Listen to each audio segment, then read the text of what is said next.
This episode of Writing Excuses has been brought to you by our listeners, patrons, and friends. If you would like to learn how to support this podcast, visit www.patreon.com/writingexcuses. Season 19, Episode 9. This is Writing Excuses, Rituals, Rites, and Traditions. 15 minutes long. Because you're in a hurry. And we're not that smart.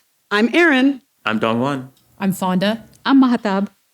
And we are going to talk today about tradition.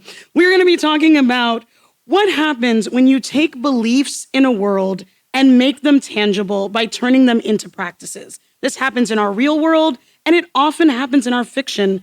And I'm wondering, how do y'all do that? Have you done it? Are you interested in doing it? How do you tackle it?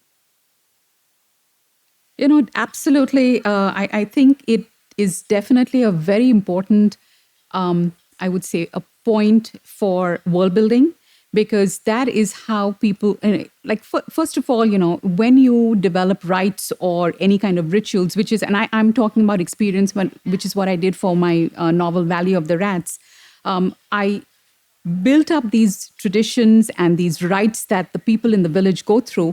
And that was how I actually discovered a little bit more about my people. It's what they believe. It makes them a little bit more real. And it was an aspect of world building, which made it really interesting. Yeah. Same. I love incorporating rituals, rites, and traditions into my world building.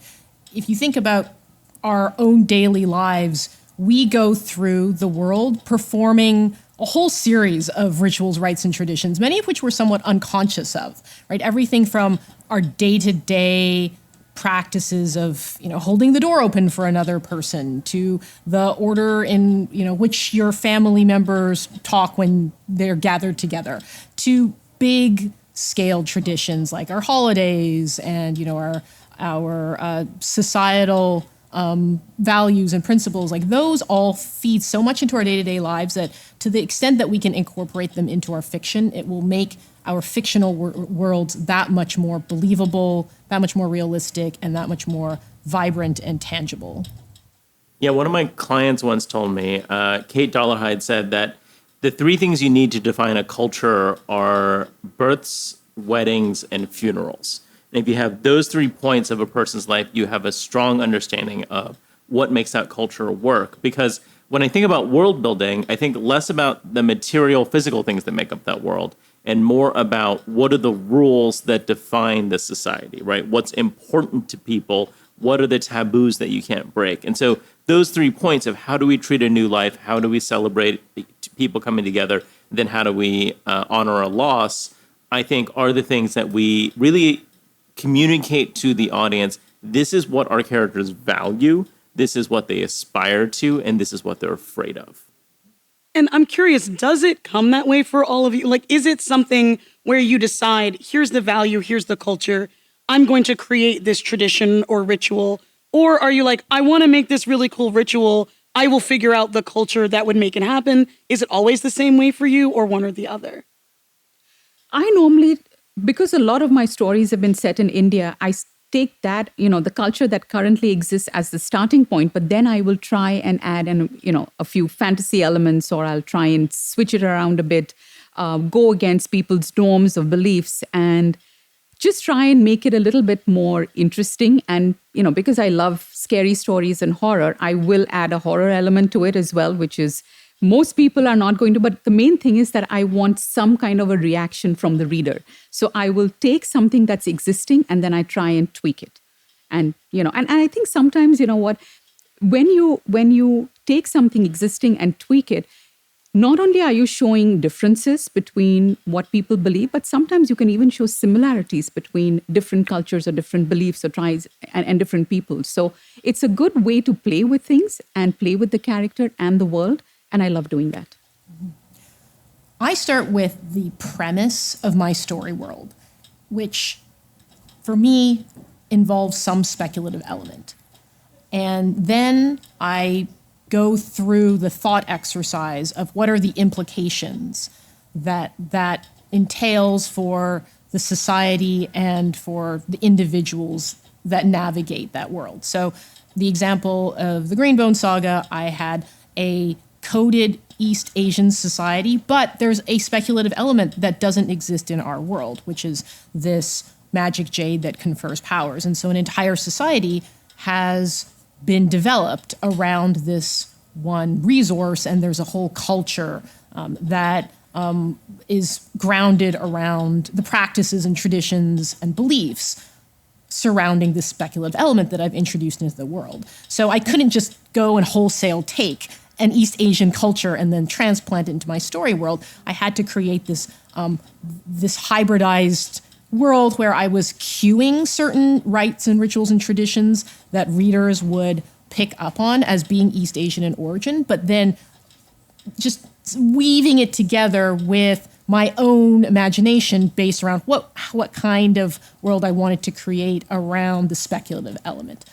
And the more that you can get down to that micro level of even things like the idioms, the sayings that people have, the day-to-day interactions that they have around the speculative element and the rich religious aspects, the spiritual aspects, the sort of social aspects, hopefully, if I've done my job right, it will feel like a very grounded place that's been built from sort of starting principles. I feel like you've hit on two really, really exciting things. One is, I think, a question people often have when they're working from something that is real. They're working from a real culture is, what can you take and what can you not take? This is something that I've thought about. I've used rituals that come from basically conjure like folk magic that come from like a Black American folk magic tradition. And I don't want to depict closed practices, which are basically practices only meant, rituals and rites that are only meant to be done by the group themselves. If you're not in the group, don't do it and you'll know if you are. And I think, number one, I don't want to be disrespectful. Number two, I actually don't want a bunch of folk magic practitioners mad at me. They will that's not a good group to have on your bad side. And so I think that is something that I thought about is what is the essence of what's going to, and I think that's what you're talking about. What is the core value that underlies that tradition? What is the thing that tradition is meant to do? Or what was it originally developed to do? And then how can I develop it in a different way? What if this same objective was expressed differently? What if it had a different practice, but the same underlying goal? And so I think a lot about that in trying to avoid doing things that just seem like I'm kind of using somebody else's close practices, or as I like to say it sometimes, dipping my quill in somebody's blood, which is not a good thing unless that's what your story is about. That is such an evocative image. Yeah. I love that. I think one thing that we must remember whenever you're writing something like this is be respectful. Make sure that if, one, there is no misappropriation of someone else's traditions or practices. Use your own, something that you have, but whatever you change it into, whatever you tweak it into, make sure that it's respectful. If there is a fantasy element or a speculative element to it, that's fine. But, try to make sure that you're not offending anyone by just making it so egregious that it's it's wow, but it's really, really bad. So yeah, just respect. Keep that in mind. I think one of the things that can really help there is, especially in fiction, we're seeing these rites and rituals and traditions through an individual's perspective. And individuals have an imperfect understanding of the traditions that they're embedded in, right? Nobody fully understands why it is that we do this ritual on this day or why we honor this tradition in this way. And so having a character that is resistant to it or doesn't quite understand it or is trying to understand it, I think are great ways to build a little bit of a buffer between the culture that you are referencing, that blood that you're dipping your quill in, and what's actually on the page. When you ground it in someone's specific experience, I think that does a lot to add that texture, add that subjectivity that makes it feel less like you're just picking something up wholesale from someone else's culture, even from your own culture, right? Mm-hmm. And so just remember that as people are experiencing all these things that we're talking about, you're writing it through characters. You're writing through individuals embedded in that culture. And I don't know, my experience is a lot of trying to understand how my culture works, both as an American and, coming with my parents coming from Korea. There's like all these different things that I'm trying to puzzle out all the time and try to get them to fit together. And so I think letting that be felt in how your characters experience these moments can be a really thrilling way to go about it. One of the things I love about incorporating rituals, rites, and traditions in fiction, in world building, is that they do so much heavy lifting for you. You don't need to have pages of exposition when you can show your characters living their day-to-day lives and going through the traditions of their society. It just provides this natural in where you can very seamlessly include the exposition that you need to. For example, if I was to write a story set in the United States of America and it was for an extraterrestrial audience, rather than explaining the origin of this country and how it came to be and et cetera, I could have my characters celebrate the 4th of July.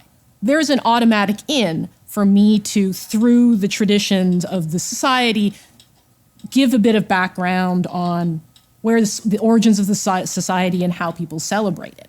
And so think about that when you are doing your world building, is can you have, as much as possible, these grounded day-to-day experiences of your characters that give you this automatic in, where you don't have to make an awkward cut to explain something about your world. Which is a perfect time for a tradition of our own, which is to pause so that we can have our little break. And so traditionally, this would be the time for the Thing of the Week. Our Thing of the Week is a debut fantasy novel called Shanghai Immortal by A.Y. Chow. It is a very action-packed, funny book that takes place in a Chinese underworld that resembles 1920s Shanghai, and I especially recommend the audiobook that was narrated by May McLeod. The reason why I've chosen this as the Book of the Week is because it is a great example of how one author took rituals, rites, and traditions from our own world and shaped it for a fantasy world. For example, in our world, in Chinese tradition, there is the ritual of burning offerings for ancestors, and in Shanghai Immortal, some of these offerings show up in the underworld in very unexpected ways. So like the lucky Joss roosters that get burned in our world end up just overpopulating the underworld, and there are roosters running amok everywhere, and it is a disaster. Shanghai Immortal by A.Y. Chow. Now that we're back from the break, I'm going to break from tradition a little bit. And actually, we're going to do a quick wrap-up section because we are on a ship right now, and they are telling us that they want this room for secret rituals of their own. So we can go down, starting from DongWon. What is one thing that if you wish people knew when they were writing rites or rituals or traditions, one takeaway, what would it be? You stumped me. I think the thing that I wish people would really bring to it is really showing how communities come together. I think these are the opportunities to make your characters feel embedded in a specific place and a specific group of people. Oftentimes, when we see these scenes, it feels very individualistic. We're so focused on that person's emotional experience going through it. But a thing that I often feel is missing in stories is a greater sense of a wider cast of characters, even if we're not seeing them all as individual POVs. That feeling of community, that feeling of connection, I think these ritual moments are such an ideal place to get that in, and oftentimes people can be very focused on the isolating experience of the character in those moments. I would say that remember that at its core, rituals, rites, and traditions reflect how people relate to the world, to the community, and to each other. So when you incorporate them into your fiction, they are an incredible opportunity to not just world build on a macro level, but also on a micro level, and weave in really tangible details like food. Food is a part of so many of our rites and rituals and traditions. Dress. Is there special dress associated with certain occasions and traditions in your society? Money, entertainment. So many of your world building blocks can be put together through the lens of the rites, rituals, and traditions of your fictional world. What I would say is try, and the first time that you're writing it, you may not know how many or what kinds of rites or rituals or traditions you want to. But I think during the revision period is when you really need to figure out, if you have too many strands, too many things going on, how you can roll a couple of things into one another and deepen your plot and deepen some of the things that you put in there rather than widen it. And just give it some, like I would say, during the revision process, go for depth and really work those traditions out or rituals out or whatever it is that you want to work on, but narrow them down and just really work them out. I hope I'm making myself clear. You are. And what I would say is to remember that rituals and traditions are not just things that other people have. I think sometimes we can think of rituals as that is a different culture has this ritual or tradition, but I'm just doing things because I am. But there are so many traditions that we have, like holding the door open or moving to the other side of the elevator or even blowing out the candles on a birthday cake is a ritual that exists in birthday celebrations in America that may not exist everywhere. And with that, I have the homework for you, which is to pick a ritual or tradition that you are accustomed to or familiar with and make it the center of a fictional scene. You can change its meaning, you can change its impact, but keep the actual action of the ritual or tradition the same. This has been Writing Excuses. You're out of excuses. Now go write. Hey, writer. Have you sold a short story or finished your first novel? Let us know. We love hearing about how you've applied the stuff we've been talking about to craft your own success stories. Use the hashtag WXSuccess on social media or drop us a line at success@writingexcuses.com. Writing Excuses has been brought to you by our listeners, patrons, and friends. For this episode, your hosts were Mary Robinette Kowal, DongWon Song, Erin Roberts, and Howard Taylor. This episode was engineered by Marshall Carr Jr., mastered by Alex Jackson, and produced by Emma Reynolds.